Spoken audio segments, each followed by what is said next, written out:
The Pacific stretched endlessly beneath her, a glimmering canvas of rolling blues and scattered emerald islands. From the high curve of Earth's atmosphere, Ambassador Zura allowed herself a moment of quiet awe, even after decades in service. To the Galactic Confederation, after surveying countless worlds, civilizations, and oceans, the sight of this planet still tugged at something inside her. There was resilience here, she thought, resilience and wild beauty. Its inhabitants, primitive though they were, had already left echoes across their skies, their cities clinging to fragile coastlines, their will to endure as bright as the sunlight. Scattered across the waves, the hum of reverie shattered when alarms screamed across her ship's cockpit. Crimson warnings spilled across the translucent interface, casting her pale blue skin in a frantic glow. The vessel shuddered violently, throwing her forward against her restraints. Zura's four-fingered hands darted over the holographic controls, her voice steady despite the pounding in her twin hearts. "Computer, report." The AI's melodic voice emerged, maddeningly calm against the chaos. "Primary propulsion compromised. Shield generators offline. Hull integrity dropping. Attack vector unknown. Crash landing imminent." Her multifaceted eyes widened. An attack? Here? In a protected sector? Over a pre-contact world? The violation was beyond anything she had ever imagined. Yet there was no time for outrage, no room for diplomatic protest. Gravity's pull had already seized her wounded vessel, dragging her down into the pull of Earth's atmosphere. Flames licked at the edges of her vision as the ship broke through clouds. The ocean rushed upward like a wall of liquid sapphire. "Find Meland," she snapped. "Nearest viable site calculate." The computer's hum answered. "Uninhabited island, 200 kilometers ahead. Adjusting course." The ship groaned like a wounded beast as she coaxed it into alignment. Sparks flew from ruptured panels. She could feel the hull tearing, heat searing against the shields that no longer existed. Her hands clenched the controls with all the poise, drilled into her since youth, all the dignity demanded of her as emissary, as queen in all but name. She would not meet Death's screaming dot at the last moment. The horizon revealed salvation, a narrow strip of sand bordered by lush jungle. Zura gritted her teeth, pouring every ounce of skill into the landing thrusters. The vessel hit the beach in a deafening roar, carving a deep furrow in the sand before skidding to a shuddering halt. Silence followed, broken only by the hiss of cooling metal. Her lungs burned. For a moment, she simply sat, trembling, then unfastened her restraints. Her ship was ruined, her mission in tatters. The Confederation, her people, were impossibly far away. The hatch groaned as it opened, releasing a wave of humid air that struck her like a blow. Earth's oxygen-rich atmosphere made her dizzy, her skin already sheened with sweat under the sea. Alien sun. She stepped onto the sand with the measured grace of her station, though her legs threatened to buckle. She had taken no more than 3 breaths when movement stirred at the jungle's edge. Zura spun, one hand instinctively reaching for the compact defense pistol at her hip. A figure emerged, rough and strange tall, sun-browned, a beard masking much of his face. His clothing was little more than rags, his hand clutching a crude spear of sharpened wood. His green eyes locked on her with a mixture of fear and wonder. The moment stretched, heavy with silence. This was the one thing she had sworn, never to allow direct contact with a pre-space species. To reveal herself could twist the course of their development forever. Yet the man did not flee. He studied her, wary but unyielding. When he spoke, she could not understand the words, but the tone was cautious, searching. He thumped his chest. "Jack," Zura's hearts thundered. Against every instinct, every protocol, she mirrored him, lifting a trembling hand toward herself. "Zura." Something shifted in his eyes then, a light breaking through the fear. The crude weapon lowered a fraction. His lips quirked in something that could only be called a smile.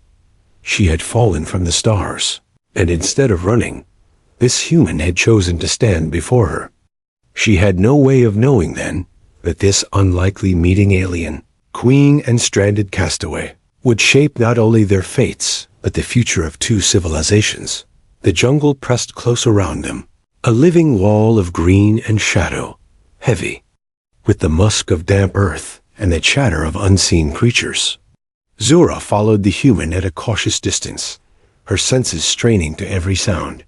The crash still echoed in her mind, her body trembling from exhaustion and the sharp scent of scorched metal that clung to her skin.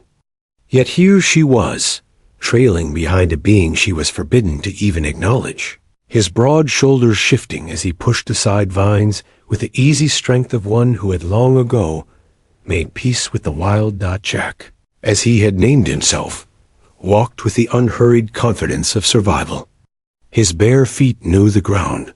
His crude spear was an extension of his arm. Every so often he would glance back at her, his green eyes flicking between suspicion and something that looked strangely like wonder. When he noticed her struggling to step over a moss-slick log, he extended a hand, palm open, offering support. Zura stiffened, pride tightening her chest. She was Ambassador Zura of the Confederation, chosen diplomat of 1,000 worlds.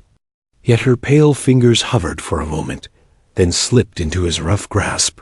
The warmth of his skin startled her. His pull was steady, firm, lifting her with ease until she stood again. They moved deeper into the foliage, and soon the roar of surf faded to a muted hush behind them. Jack led her into a clearing, where a rough shelter crouched against the trees. Its walls were stitched from salvaged planks of wood and sheets of torn canvas, bound together with vines and ingenuity. A fire pit, long cold, sat at the center, ringed with smooth stones. Nearby, rows of leafy plants grew in neat order, clearly cultivated with care. Tools fashioned from bone, stone, and twisted metal were laid out in an almost ceremonial fashion. Zura's eyes widened. What she had taken for a savage was something more. A survivor, a craftsman, a human who had bent this wilderness to his will with nothing but his hands and his mind. She felt a ripple of something unbidden respect, perhaps, or the first stirrings of recognition. Jack's chest rose with quiet pride as he gestured to his camp, then to a nearby stream that sparkled in the sunlight. He mimed drinking, then beckoned for her to follow. She crouched beside the water's edge, her reflection staring back, pale blue skin, slick with sweat, white hair limp against her brow, multifaceted eyes clouded with fatigue. She had always stood in pristine halls of glass and crystal, every step calculated, every gesture honed to diplomacy's razor edge. Now she knelt in dirt, a guest at the mercy of a man from a species deemed too primitive to matter. She cupped the water, cold and pure, tasting minerals sharp against her tongue. Jack smiled faintly at her reaction, crouching nearby, his spear resting across his knees.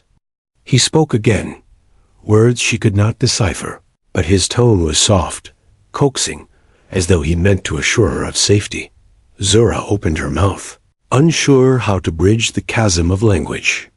Instead, she drew a line in the dirt with her finger, sketching a crude shape of her ship. Jack leaned closer, brow furrowed, then pointed toward the beach. He mimed an explosion, spread his arms wide, then tapped his chest and hers in turn. The meaning was clear enough. He understood she had fallen from the sky, and somehow, impossibly, he was linking their fates. Before she could respond, a sound rose faint in the distance, low and metallic, a growl against the sky. Her head snapped.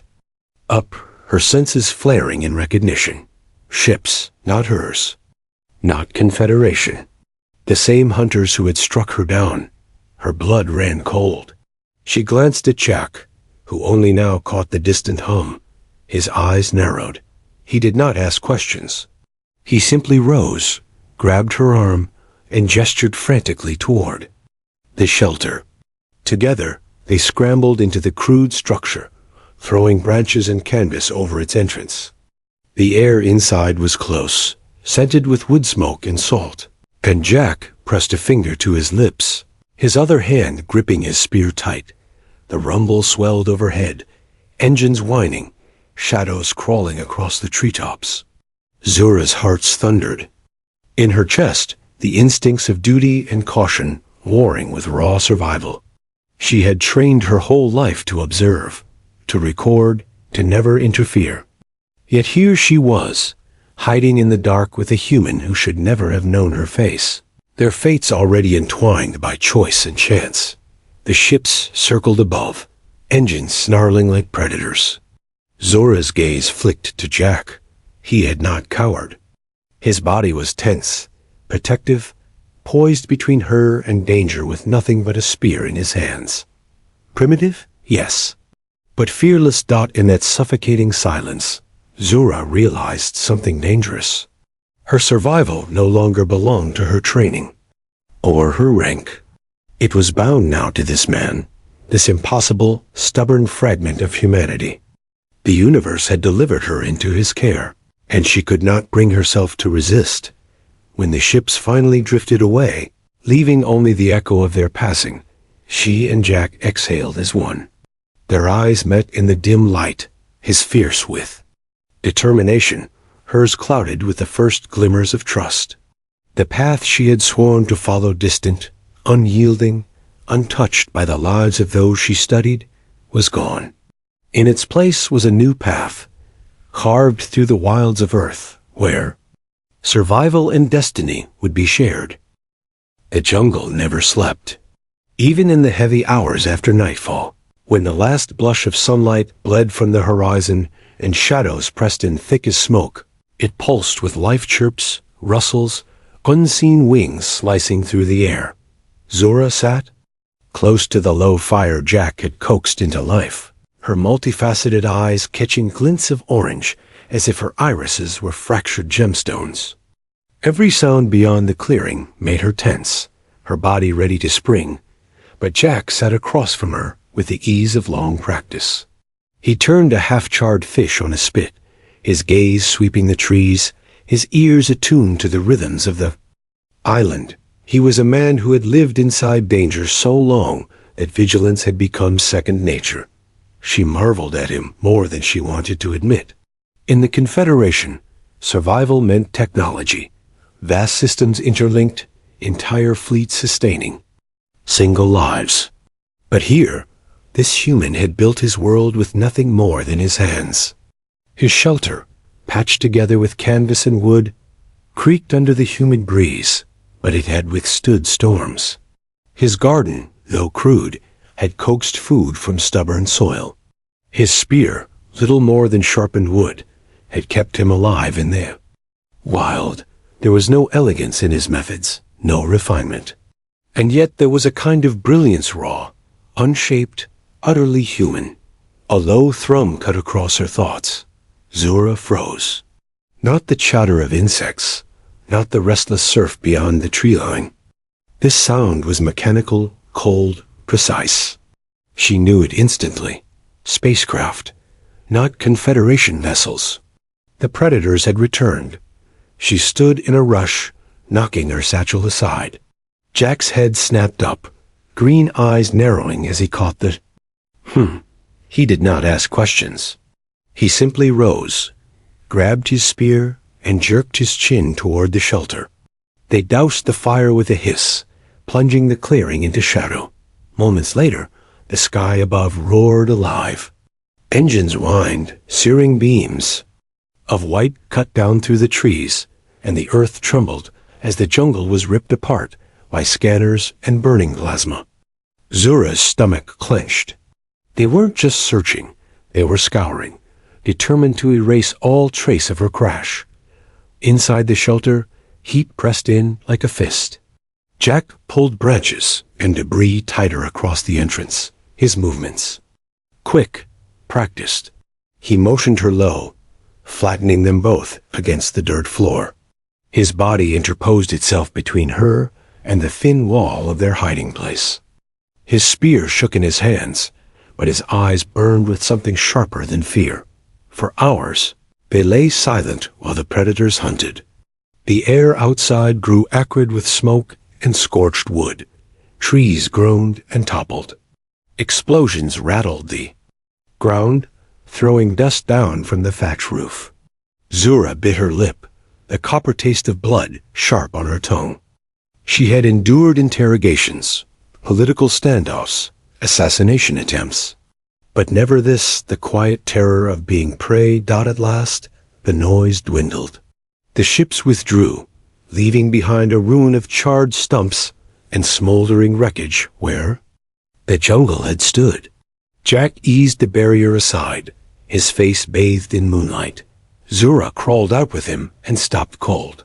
Her ship, her vessel, her lifeline was nothing but a crater rimmed in twisted metal. The predators had done their work well. A chill like ice water coursed through her veins. She was stranded, cut off from the Confederation. If the beacon had been destroyed, her hand dove into her survival pack, pulling free the squat silver cylinder, no longer than her forearm. The emergency beacon.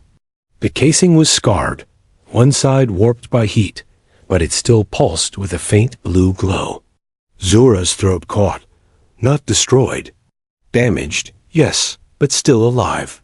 She set it down carefully on the dirt, her slender fingers brushing away soot. Her mind spun through schematics, frequencies, power demands. She could send a signal, perhaps, but not far. Not across the stars. The beacon was meant for planetary rescues, not interstellar distress. They needed amplification. Jack crouched beside her, his hair wild, his skin streaked with soot. He watched her work with curiosity. She pointed to the beacon, then mimed a wave, spreading her arms wide, as though the signal might leap into the sky. He tilted his head, frowning, then rummaged through his pack. When he returned, he held out a battered box of wires and knobs, its casing rusted, its antenna bent. Zura blinked in astonishment. She recognized it instantly. A human radio. Primitive, yes, but inside. She touched the corroded panel, her heart's racing. Inside, there might be parts she could cannibalize. Her gaze lifted to Jack's, her shock, mirrored by his grin. Somehow, impossibly, they were aligned. His crude machine could be the key to amplifying her beacon. Kneeling together in the glow of moonlight, alien queen and castaway survivor bent their heads over the fractured devices. Her hands moved with precision, pulling away warped casing. His rough fingers shaped tools from bone and wood.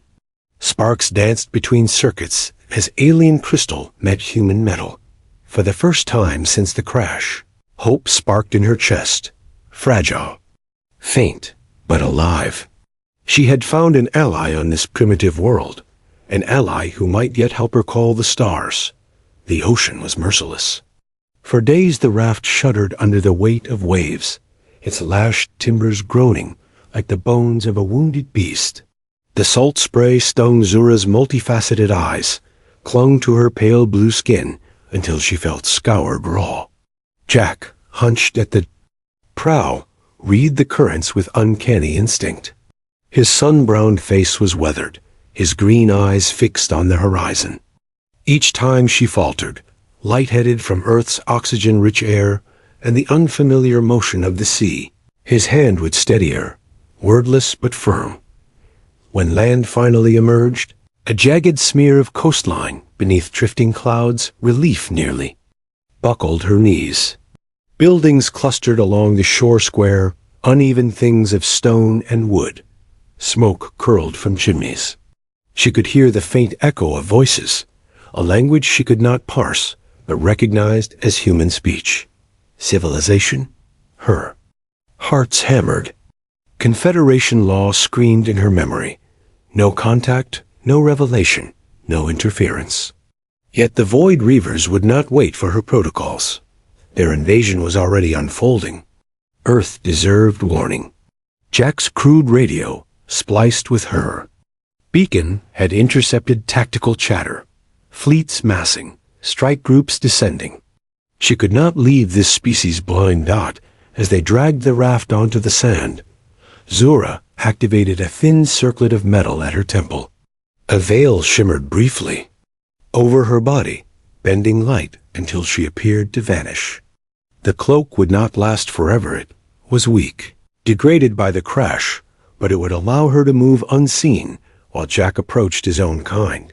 He strode toward a knot of startled villagers, his clothes ragged, his beard wild. Voices rose in disbelief, questions tumbling over one another as he raised his hands and spoke in rapid bursts. Zura lingered at the edge, unseen, listening though she could not understand the words. But she could see his posture, his expression, urgent, insistent. He mimed fire in the sky, sweeping his hands downward like fallen ships. He pointed out to sea, then back to the horizon.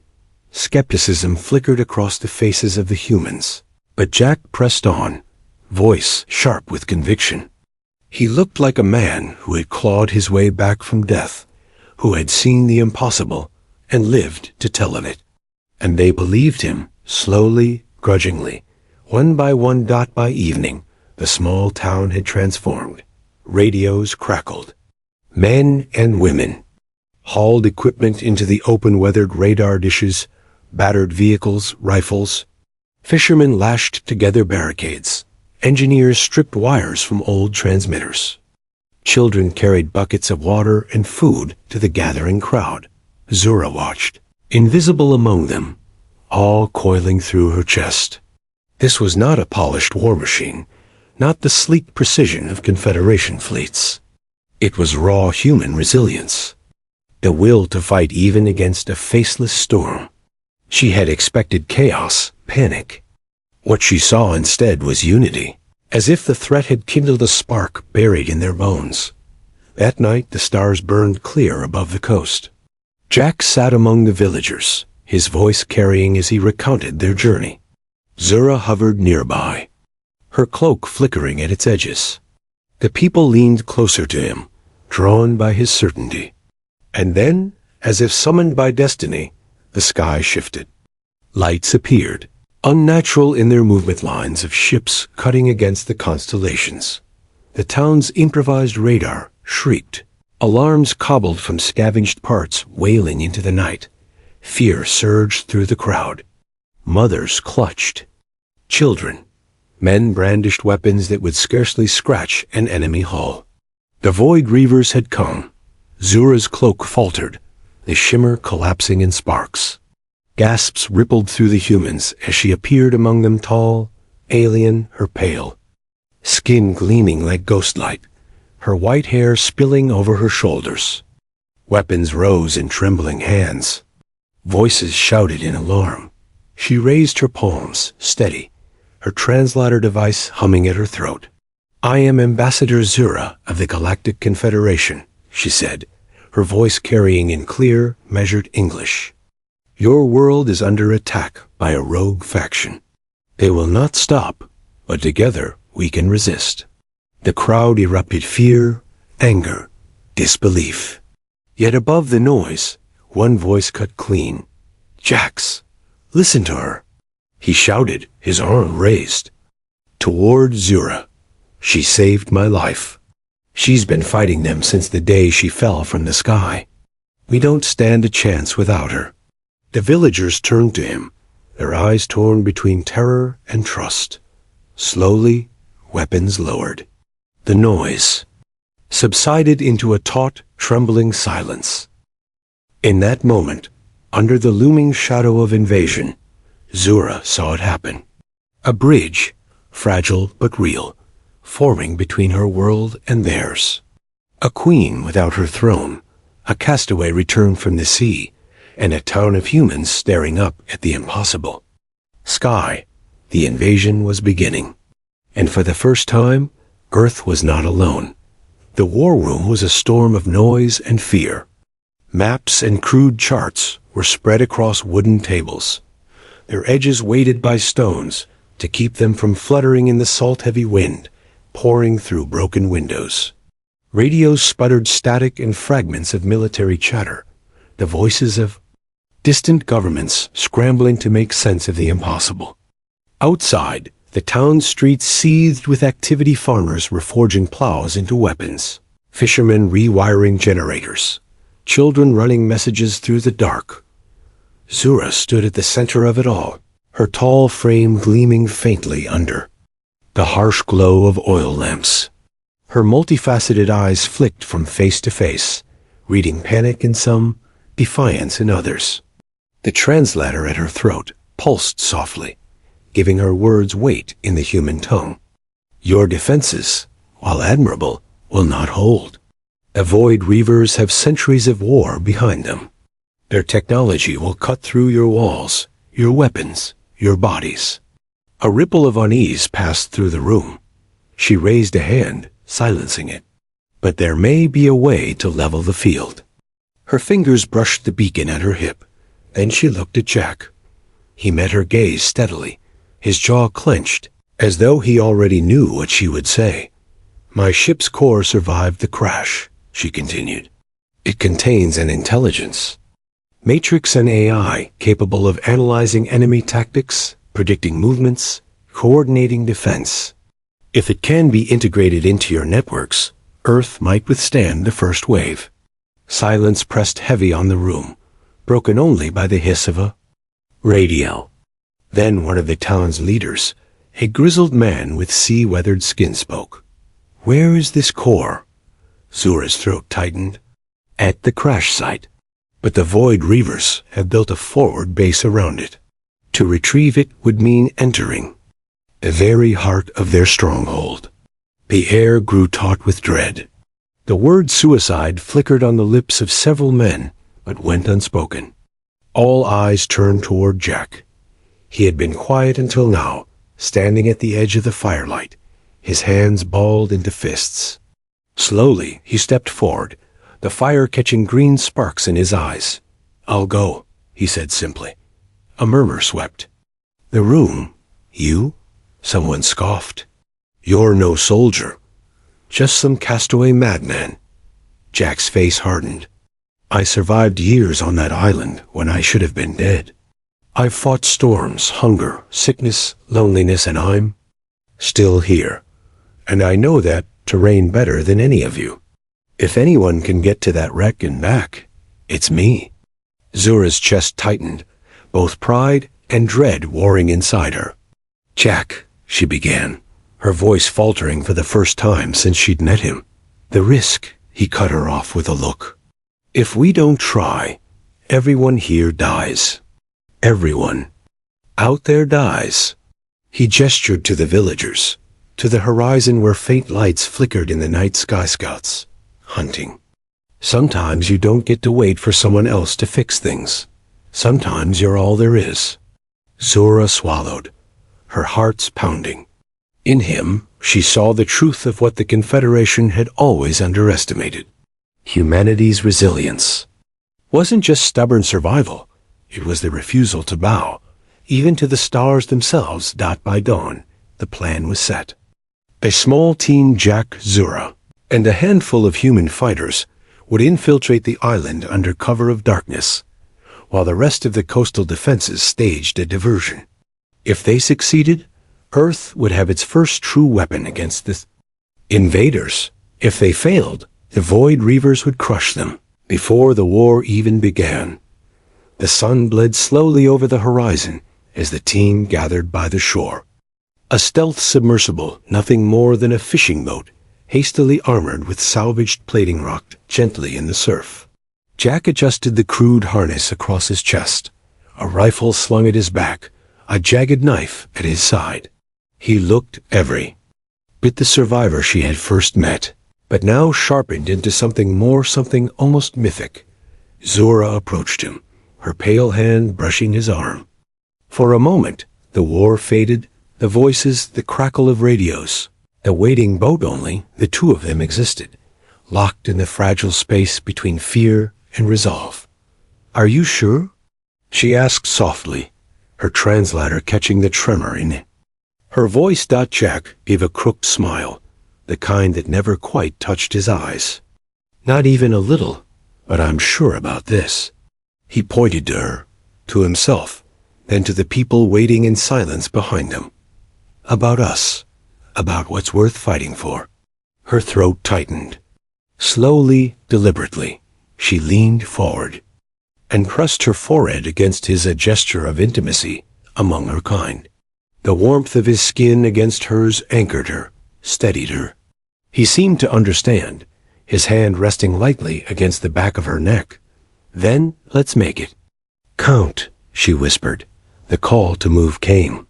Together, they boarded the vessel, the waves swallowing their departure. Ahead lay the jungle, the crater of her ship, and the monsters who waited for them. As the sun climbed higher, Zura fixed her eyes on the horizon. The mission would either save Earth or end them both. The sea boiled with firelight. Above the waves, the night sky blazed with the fury of battle meteors of plasma fire streaking downward, human jets darting desperately against the silhouette of monstrous ships.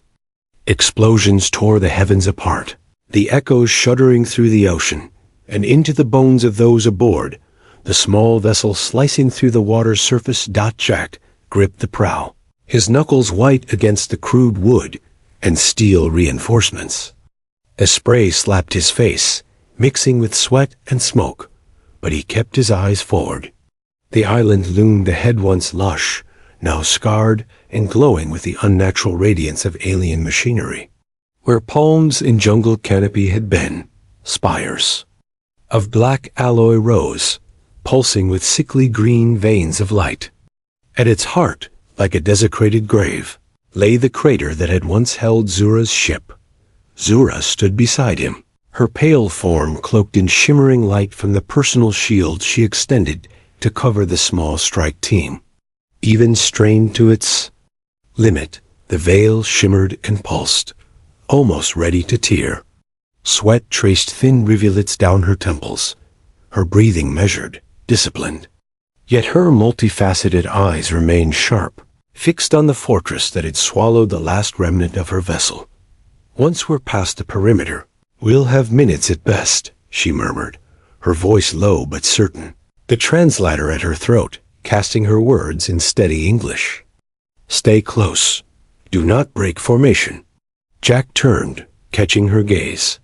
There was no fear in his expression, only the grim acceptance of someone who had been living on borrowed time for years. He gave a short nod. "Lead the way, Queen." The boat slid silently toward a jagged strip of beach. Human soldiers followed Jack's example, crouching low, weapons clutched to their chests, breath misting in the cool night air. The moment the keel scraped sand, they moved, shadows breaking into the tree line, swallowed by the charred skeleton of the jungle. The air inside the alien perimeter reeked of ozone and burned soil. Towers hummed with energy, beams of green light, sweeping the jungle like search lamps. Zura led them with fluid precision, her hands weaving signals that the soldiers followed instinctively. Jack trailed her flank, his senses prickling with each hiss of machinery. Every shifting shadow in the smoke dot at the crater's edge, they found it, the wreck of her ship, or what remained. The hull had been carved open, its interior gutted by scavenger machines. And there, still pulsing faintly with cerulean light amidst the ruin, was the AI core, crystalline, the size of a human heart, alive with potential. Zura dropped to her knees before it, her long fingers moving reverently over the fractured casing. "She still breathes," she whispered in her native tongue, the translator faltering, carrying only a ghost of her words. She lifted her head to Jack, her eyes shimmering with fierce determination. "We can save this world." The moment shattered. With a rising shriek, the air itself seemed to split as alarms blared across the compound. The green light of the towers spiked, beams sweeping faster, locking onto the intruders. From the darkness, the Void Reavers came. They were towering figures, armored in jagged exoskeletons of black alloy, their movements insect-like, their weapons glowing with searing energy. The first burst of fire scorched the earth inches from Jack's feet, sending shards of stone into the air. "Hold them," barked one of the human soldiers, his rifle stuttering to life.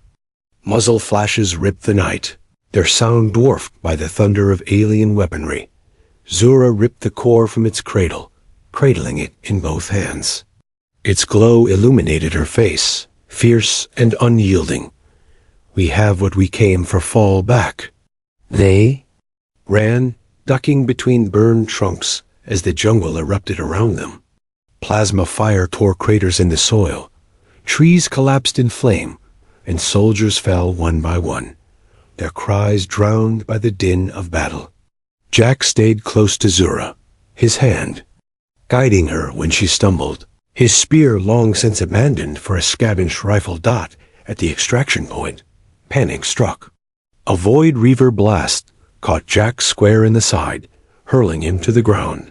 His scream was sharp, cut short as he forced himself to roll, weapon still clutched in shaking hands. Zora whirled, a cry tearing from her throat.